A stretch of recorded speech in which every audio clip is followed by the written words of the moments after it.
Hey guys! Today we'll be introducing combined and joint variation. This tutorial is made by Sofia Castellanos and Gabriela Paez.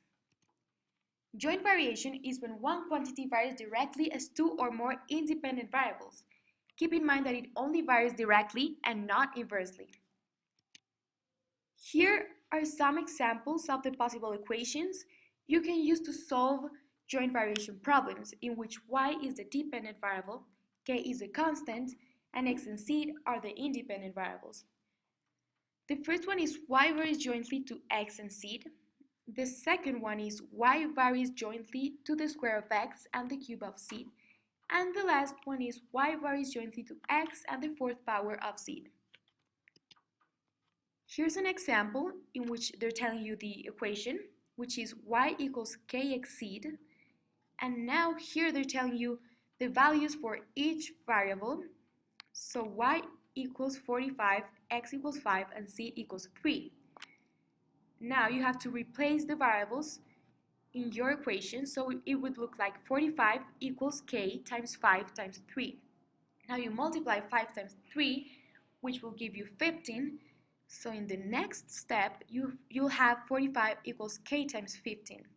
Now what you have to do is divide 45 by 15, and you'll get that k is equal to 3.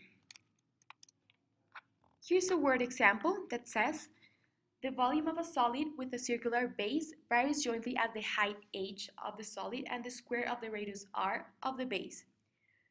If the volume of the solid is 75.4 centimeters squared, the radius is 2 centimeters and the height is 6 centimeters. Find k.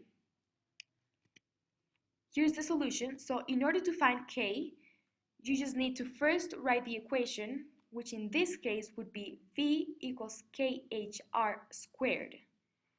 Now, just as in the previous example, you have to substitute the variables by the numbers you just got. So you'll get your equation like 75.4 equals k times 6 times 4, and you multiply 6 times 4, which will give you 24. So the next step of your equation would look like 75.4 equals k times 24, and then you divide 75.4 by 24, and you get that k is equal to 3.1416 or pi. Imagine you just get this equation, which is y equals 3.1416 hr squared. So in this case, h and r are both the independent variables of the equation. Remember, you cannot graph the both independent variables on the same coordinate grid. So what you have to do is separate the equation in a way that you'll have to graph in one graph only one independent variable, and in the other you'll graph the other. So first, in this graph, you're graphing the equation y equals 3.1416 h. So your independent variable for this graph is h, which will give you a line. As you can see in this graph, there is a line. This is the other equation.